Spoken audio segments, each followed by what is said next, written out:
Hello everyone, एक बार फिर से आप सभी का हार्दिक स्वागत है मेरे इस YouTube channel sky music education पर। तो जैसा कि आज 10th क्लास का म्यूज़िक का पेपर था और जैसा कि आपको पता है code number 34 Indian classical music vocal Hindustani शास्त्रीय संगीत गायन का जो आपका पेपर था वो जहाँ तक मुझे लगता है कि सबका एग्ज़ाम बहुत अच्छा हुआ है, क्योंकि सभी के सभी प्रश्न आए हैं बड़े अच्छे से और जो मैंने करवाए थे वो सब कुछ इसमें आया है। कोई भी प्रश्न कहीं से भी बाहर से नहीं आया है। तो सब कुछ मैंने आपके डाउट भी क्लियर किए थे और सभी के सभी प्रश्न आए हैं। तो आज क्वेश्चन पेपर मेरे पास आ चुका है। कम से कम 10 से 20 स्टूडेंट्स ने जो कि ऑनलाइन मुझसे मिले थे मेरे ही चैनल पर, उन्होंने मुझे भेजा है और उनमें से मैं किसी एक का पेपर मैं आपको सॉल्व करके दिखा रहा हूँ। तो आइए पेपर की स्टार्टिंग में कुछ इंस्ट्रक्शंस लिखी हुई हैं तो जो कि आप लोगों ने पढ़ ली होगी बड़ी अच्छे से। तो सब जानने के बाद हम चलते हैं इसके मेन पेज पर चलते हैं। यहाँ पर आप देख पा रहे हैं कि 2 घंटे का एग्ज़ाम है आपका। अधिकतम अंक 30 नंबर के हैं, हिंदुस्तानी म्यूज़िक वोकल। तो आइए पेज नंबर सेकंड पर चलते हैं या थर्ड पर चलते हैं और सबसे पहला क्वेश्चन पढ़ते हैं, क्योंकि मैंने आपको बताया था कि 8 क्वेश्चन 1-1 नंबर के, 5 क्वेश्चन 2-2 नंबर के और 2 क्वेश्चन 6 नंबर के आएंगे। तो आइए देखते हैं कि खंड ए के अंदर जो कि मैंने बताया था 1-1 नंबर के प्रश्न हैं, खंड ब में 2-2 नंबर के प्रश्न हैं और खंड स में 6-6 नंबर के प्रश्न हैं। आइए अब हम सबसे पहले क्वेश्चन पर चलते हैं। पहला प्रश्न नंबर 1, राग भूपाली की उत्पत्ति किस थाट से हुई है? तो इसका आंसर होगा सी, कल्याण से, क्योंकि राग भूपाली कल्याण थाट से। सेकंड क्वेश्चन पर चलते हैं। दे रे ना, ता ना ना, नोम तुम आदि शब्दों का प्रयोग इसमें होता है, ब्लैंक में होता है, ख्याल में नहीं होता, तराना में होता है इसका। तो सेकंड का आंसर होगा बी, क्योंकि निरर्थक शब्दों का प्रयोग किया गया था। तो ये वो शब्द है संस्कृत और अरबी भाषा मिल करके बने हैं। तो ये इसका आंसर आएगा तराना, बी। तो पहले का आपका हो गया सी और दूसरे का हो गया आपका बी। प्रश्न नंबर 3 पढ़ते हैं। पंडित ओमकारनाथ ठाकुर का घराना कौन सा है? तो पंडित ओमकारनाथ ठाकुर जी की जो घराने की जो गायकी है किस घराने की है? वो है ग्वालियर घराने की। तो यहाँ पर तीसरे का हो जाएगा डी आंसर। प्रश्न नंबर 4 पर चलते हैं। सही कथन को चुनना है। सबसे पहला जो कथन है, तानपुरे का तुम्बा लौकी से बनाया जाता है। तो ये बिल्कुल सही है। तानपुरे का जो तुम्बा होता है वो जंगली लौकी से बनता है। सदारंग का जन्म 10वीं शताब्दी में हुआ था। तो ये गलत है। राग वृंदावनी सारंग की जाति ओडव ओडव है, बिल्कुल सही है। तानपुरे में पर्दे होते हैं, तो तानपुर में पर्दे नहीं होते जो कि सितार में होते हैं। तो इसका पहला ऑप्शन सही है और तीसरा ऑप्शन सही है। इस हिसाब से इसका जो आंसर होगा बी आंसर इसका होगा। तो चौथे का बी है। पांचवें प्रश्न को पढ़ते हैं। इसमें भी हमको सही कथन को चुनना है। तो पहला जो कथन है, धमार हमेशा धमार ताल के साथ गाया बजाया जाता है। तो ये आंसर बिल्कुल सही है। पहला कथन बिल्कुल सही है। राग खमाज का वादी संवादी पा धा है। तो ये आंसर गलत है। पंडित ओमकारनाथ ठाकुर ने संगीतांजलि लिखी। तो ये प्रश्न बिल्कुल सही है। पंडित ओमकारनाथ ठाकुर जी ने लिखी है। तिलवाड़ा ताल में तिरकट का प्रयोग 2 बार होता है। तो धा तिरकट धिन दिन, धा धा तिन तिन, ता तिरकट धिन दिन, धा धा धिन दिन। तिरकट 2 बार आया है। तो ये आंसर भी बिल्कुल ठीक है। तो 1, 3 और 4 ये कथन बिल्कुल सही है। इसका मतलब है इसका आंसर होने वाला है ए। तो पांचवे का ए आंसर बिल्कुल करेक्ट है। प्रश्न नंबर 6, सूची 1 का सूची 2 से मिलान करना है हमको। तो सूची 1 के अंदर नंबर 1 पर है वृंदावनी सारंग। तो वृंदावनी सारंग स्वामी हरिदास बानी, 7 मात्रा और लास्ट में स्वर। तो जाहिर सी बात है स्वरों से तो सिर्फ वृंदावनी सारंग का ही यहाँ पर मेल है। तो अगर ये स्वर हैं वाकई है भी ये वृंदावनी सारंग के, मापा नीसा नीपा। तो ये पहला तो मिलता है 4 से। दूसरा है रूपक। तो रूपक की होती है 7 मात्राएं। तो दूसरा जो मिलता है 3 से। तीसरा जो है तानसेन। तो तानसेन के गुरु हैं स्वामी हरिदास। तो हरिदास से मिलता है। तो तीसरा मिलता है 1 से। ध्रुपद की होती है बानी। तो चौथा मिलता है 2 से। तो इसका आंसर जो होगा, तो सबसे पहले वृंदावनी सारंग जो मिला है वो 4 से मिला है, ठीक है। उसके बाद रूपक मिला है वो मिला है 7 से। तो ये 4, 3, 1 और 2 इस तरह से ये प्रश्न मिलेगा। तो इसका जो आंसर है ये यहाँ पर मिल रहा है सी। तो 6 का आंसर हो जाएगा हमारा सी। कथन बिल्कुल सही है। प्रश्न नंबर 7 पढ़ते हैं। कथन, तान में द्रुत लय स्वरों का संयोजन है। तो तान के अंदर द्रुत लय ही होती है, विलंबित लय तो आलाप में होती है। तो ये कथन बिल्कुल सही है। कथन नंबर 2 है, एक स्वर से दूसरे स्वर तक ध्वनि को खंडित किए बिना जाना मींड कहलाता है। तो बिल्कुल अटूट ध्वनि के हिसाब से हम जब जाते हैं तो वो मींड बन जाती है। तो दूसरा कथन भी यहाँ पर सही है। तो सातवें का जो आंसर होगा वो ए होगा। कथन 1 और 2 दोनों ही सही हैं। अगला प्रश्न पढ़ते हैं, प्रश्न नंबर 8। इसमें भी 2 कथन हैं। तो राग खमाज में दोनों निषाद का प्रयोग होता है, बिल्कुल होता है। राग खमाज का वादी स्वर तीव्र मध्यम है। तीव्र मध्यम तो पूरे राग में ही नहीं लगता, तो ये हो गया आपका रोंग।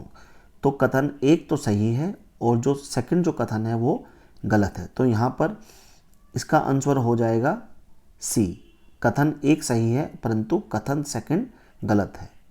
खंड ब में चलते हैं। 2-2 नंबर के प्रश्न आ चुके हैं। 5 क्वेश्चन यहाँ पर हैं, 2-2 नंबर के, सभी करने हैं। तो सब अथवा अथवा में दिए गए हैं। हर खंड के अंदर 2-2 प्रश्न आपको मिलते हैं। तो यहाँ पर सबसे पहला जो 9 नंबर का जो क्वेश्चन देखते हैं उसके अंदर लिखा हुआ है तराना की प्रमुख विशेषताओं को लिखिए। तो तराना की जो प्रमुख विशेषताएं वो आपको लिख देनी है। विशेषताएं जैसे क्या होती हैं कि वो द्रुत ख्याल में, अति द्रुत ख्याल में गाया जाता है, छोटे ख्याल के बाद, द्रुत ख्याल के बाद गाया जाता है। उसके अंदर निरर्थक शब्दों का प्रयोग किया जाता है। अरबी और संस्कृत के शब्द मिलकर के ऐसे शब्द बन गए जिनका कोई भी अर्थ नहीं होता। चंचल प्रकृति की ये गायकी है। तो 2-3 बातें इसमें आपको लिखनी थी। 2 नंबर में आपको इसको लिखना था।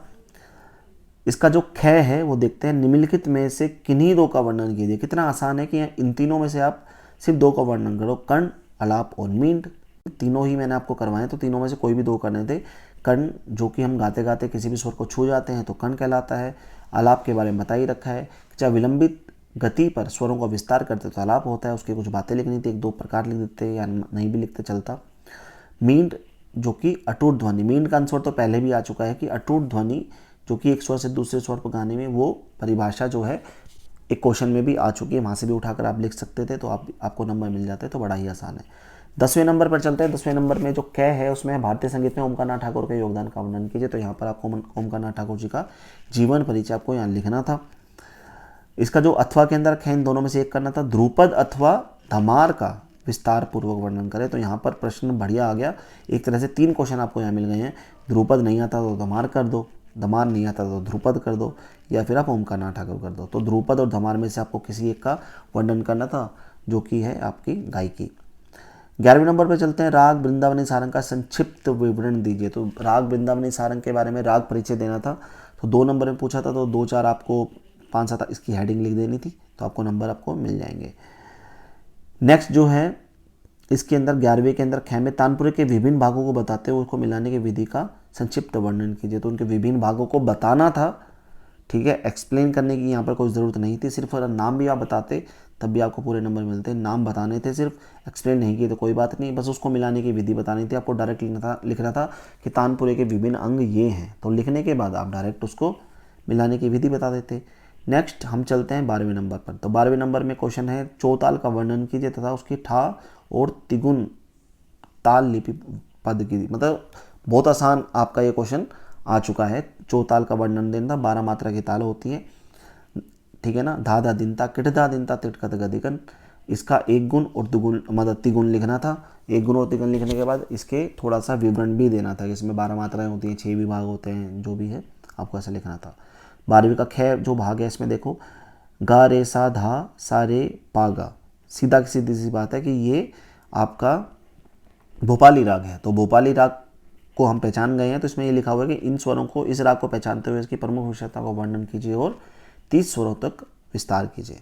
तो आपको सबसे पहले लिखना था कि यह जो स्वर समूह है ये राग भोपाली का है और उसकी कुछ विशेषताएं बतानी थी आपको। वादी संवादी या कुछ उनको बता देते आप। उसके बाद आपको यहाँ पर 30 स्वरों तक उसका विस्तार करना था। जैसा कि यहाँ पे 8 स्वर दिए गए हैं तो इसके अंदर आपको 22 स्वर और जोड़ने थे और यहाँ पर 30 स्वरों तक आपको विस्तार करना था। 13वां नंबर जो प्रश्न है उसके अंदर जो पहला जो है क, संगीत में फयाज खां का योगदान के बारे में बताइए, ठीक है ना। तो संगीत में जो फयाज खां हैं उनके योगदान के बारे में बताना था, मतलब जीवन परिचय आपको बताना था, ठीक है। पंडित ओमकार नाथ ठाकुर जी का जीवन परिचय आ चुका है ऊपर, और एक और यहाँ पर जीवन परिचय आ गया जो कि है फयाज खां। जैसा कि बच्चे कहते हैं कि सर मुझे तो एक ही याद हो रहा है, मैं एक ही कर लूँगा, तो ऐसा नहीं है, कहीं से भी प्रश्न आ सकता है। देखो ये दोनों आ गए आपको, तो आपको पके पकाए यहाँ पे नंबर मिल गए। रूप का वर्णन कीजिए तथा उसकी दुगुन और चौगुन को ताल सहित ताल लिपि पद कीजिए, ठीक है। तो यहाँ पर रूपक का भी आ चुका है, ऊपर चौताल का बता दिया था। तो आप अगर दोनों तीनों चारों करके जाते हो तो फ़ायदा होता है। जो भी आपको बेनिफिट दिलवाता है। तो यहाँ पर आपको 2 नंबर मिल जाते हैं। यहाँ पर आपको रूपक का वर्णन देना था, उसके दुगुन और चौगुन आपको लिखनी थी। खंड 6 में चलते हैं, जो कि 6 नंबर के मेन प्रश्न है। तो जो 40 नंबर है, 14 नंबर जो प्रश्न है, उसके अंदर जो क्या है, राग खमाज की प्रमुख विशेषताएं बताइए तथा राग खमाज के द्रुत ख्याल की स्वरलिपि लिखिए। देखो मैंने कहा था ना आपको कि तीनों में से एक नहीं पूछेंगे, कोई भी एक राग दे सकते हैं। तो यहाँ पर खमाज की विशेषता आपको बतानी थी। विशेषताएं मतलब यहाँ पर खमाज की थोड़ा सा परिचय देना था आपको, खमाज का परिचय भी देना था, और यहाँ पर आपको राग खमाज के द्रुत ख्याल की स्वरलिपि लिखनी थी। तानमान कुछ पूछी नहीं है, तो तानमान बताने की जरूरत नहीं थी। अलाप लाप नहीं किए थे तो कोई दिक्कत नहीं है, सिर्फ आप द्रुत ख्याल की स्वरलिपि भी लिख के आएंगे तब भी आपको नंबर मिलेंगे। अथवा में क्या आया है, अपने पाठ्यक्रम के किसी एक राग के विलंबित ख्याल की स्वरलिपि लिखिए, जो कि मैंने आपको करवा दी थी वृंदावनी सारंग की। अगर आप वो लिख के आ चुके हैं तो आपको नंबर मिल जाएंगे। वृंदावनी सारंग का विलंबित ख्याल मैंने बताया था, तो जो भी आपने ख्याल किया हुआ था वो लिख देते। तो 50 नंबर आखिरी जो प्रश्न है, वर्तमान समय के किसी एक गायक की गायन शैली का आलोचनात्मक विश्लेषण कीजिए तथा यह भी बताए आपको उनकी गायकी क्यों पसंद है। कितना अच्छा है। तो लास्ट वाली लाइन मेरे को काफ़ी अच्छी लगी यहाँ पर, कि यह भी बताए कि आपको उनकी गायकी क्यों पसंद है। यहाँ पर आप कम से कम 4 से 5 लाइन बढ़ा सकते थे कि मुझे उसकी गायकी इसलिए पसंद है क्योंकि वो बड़े ही दिल से गाते हैं, बड़े प्यार से गाते हैं, उनका स्वर बड़ा अच्छा लगता है, उनकी जो आवाज़ है वो बड़े दिल तक जाती है। तो 2-4 बातें मारनी थी उनके लिए तो मार देते। बाकी अब यहाँ पर एक प्रश्न ये आता है कि वर्तमान समय में कोई भी प्रश्न हो सकता है, कोई भी, मतलब आप मतलब गायक को ले सकते थे, चाहे शंकर महादेवन जी हो, सोनू निगम जी हो। मैंने सोनू निगम जी के बारे में बताया था तो आप लिख सकते थे। सोनू निगम जी हो, शंकर महादेवन जी हो, अरिजीत सिंह हो, कैलाश खेर हो, शान हो, श्रेया घोषाल हो, ठीक है, जिनका भी आप जाते हो। अगर आपने कोई पंजाबी सिंगर लिख दिया तो वो भी चलेगा, आपने कोई हरियाणवी सिंगर लिख दिया वो भी चलेगा यहाँ पर। लेकिन बस ये कि उनके बारे में बताना पड़ेगा फिर आपको कि भाई अगर वो हरियाणवी सिंगर है तो उनका नाम ये है, उन्होंने क्या क्या किया है, वो हरियाणवी सिंगर हैं। ऐसा नहीं कि भाई आप कुछ भी लिख दोगे उसके लिए, तो वो होना चाहिए वो सिंगर, तब जा करके चलेगा। यहाँ पर सबसे अच्छी बात है कि आप अपने मन की बात लिखो, कोई यहाँ पर ऐसा बताया नहीं गया है, तो आपको यहाँ पर लिखना था। यहाँ पर आपको पूरे नंबर मिल जाएंगे। अथवा में चलते हैं। बंदिश के पश्चात भरत का संपूर्ण भाग है तान। देखो आ ही गया है क्वेश्चन, ये दोनों ही क्वेश्चन आ गए हैं। तो तान जो है वो महत्वपूर्ण भाग है। तान के कई प्रकार हैं, तान के कई प्रकार बहुत प्रचलित हैं, किंतु कुछ प्रकार सदे हुए कलाकारी प्रस्तुत करते हैं, जैसे हलक की तान और गमक की तान। अब ये कह रहे हैं कि इस गद्यांश को पढ़कर अपने पाठ्यक्रम के प्रत्येक राग में दुगुन लय में एक तान 16 मात्रा की और एक तान 32 मात्रा की तिहाई सहित निर्मित कीजिए। तो अब यहाँ पर तिहाई की बात आ गई है। अब मैं बताता हूँ आपको क्या करना था इसके अंदर। यहाँ पर जो आपके तीनों राग है ना, तीनों रागों को लेना था डायरेक्ट ही, इसमें कोई आपको आरो अवरो कुछ नहीं बताना था। सीधा ही आप लिखते कि राग भोपाली की तान, ठीक है, दुगुन में, दुगुन ही होती है, कोई कम से कम दुगुन लय तो चाहिए, तिगुन भी होती है, चौगुन भी होती है, लेकिन यहाँ दुगुन लय बोला हुआ है, तो मतलब एक मात्रा पर 2 स्वर आएंगे। तो आपको 16 मात्रा बतानी थी। तो जैसा कि मैंने आपको बताया था, सा सा रे गा गा पापा धाधा सा सा धाधा पापा गा गा रे सा सा रे गा गा, कुछ भी आप आगे पीछे कर करके जैसे भी आपका मन करता, बस उनको 2-2 मात्राओं में डबल डबल करके आपको लिखना था 16 मात्रा तक। तो ये तीनों के अंदर आपको करनी थी। और एक 32 मात्रा की तिहाई के साथ त्यान। तिहाई का अर्थ ये होता है कि जब लास्ट में आप जब उस तान को ख़त्म करोगे तो तीनों, मतलब 3 बार तिहाई आनी चाहिए।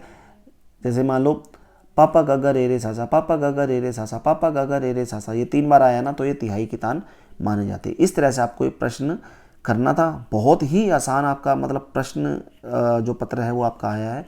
क्वेश्चन पेपर बहुत आसान लगा मुझे, जो कि मेरे को उम्मीद नहीं थी, उससे भी आसान आया था। कई बार मुझे भी डर रहता है कि यार बच्चे कैसे करेंगे, कभी कुछ बाहर से प्रश्न आ जाए, लेकिन ये तो बिल्कुल बिल्कुल जेन्युइन प्रश्न पत्र आपका आया है।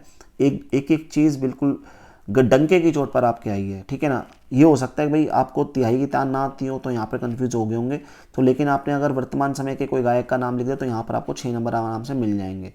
तो अगर आपके 70 में से 70 प्रैक्टिकल में लग गए तो आपने अच्छा किया है, तो आपकी मौज हो गई, आप आराम से 30 में से 30 नंबर आराम से बांट सकते हैं। ठीक है, ये आज का प्रश्न पत्र था जो आपको मैंने समझा दिया, बता दिया। और मैं अब आशा करता हूँ कि आप सबको बहुत अच्छे नंबर मिले। मेरे आशीर्वाद आप सबके साथ, ठीक है, आप सबका प्यार मुझे मिला है और मिलता रहे। तो अब तो आपका 10वीं आपकी हो गई, तो शायद आप मुझे भूलें या याद कर रखें, पता नहीं, वो तो आप ही जानते हो। लेकिन आप मेरे इस चैनल से जुड़े ना, क्योंकि 2 साल के बाद फिर से आपकी 12th क्लास आ रही है और 12th क्लास फिर से मुझसे तैयारी करके आगे बढ़ेगी। क्योंकि जो इस बार 12th क्लास मुझसे पढ़ रही है वो 10th क्लास में भी मुझसे पढ़े हुए हैं ऑनलाइन, और कोशिश करता हूँ कि मैं उनके लिए कुछ कर पाऊँ और उनका मुझ पर विश्वास है। इसलिए इसी उम्मीद के साथ मैं इस वीडियो को ख़त्म करता हूँ। थैंक यू सो मच, बहुत बहुत धन्यवाद, बहुत बहुत शुभकामनाएं। आपका जीवन मंगलमय हो, आपके सभी सभी सभी पेपर बहुत अच्छे होने चाहिए, सभी सब्जेक्ट पेपर, और आप सब सब नाम कमाओ, अपने पेरेंट्स का नाम रोशन करो, माँ बाप का नाम रोशन करो, अपना नाम रोशन करो, देश का नाम रोशन करो। जय हिंद, जय भारत, जय माँ सरस्वती।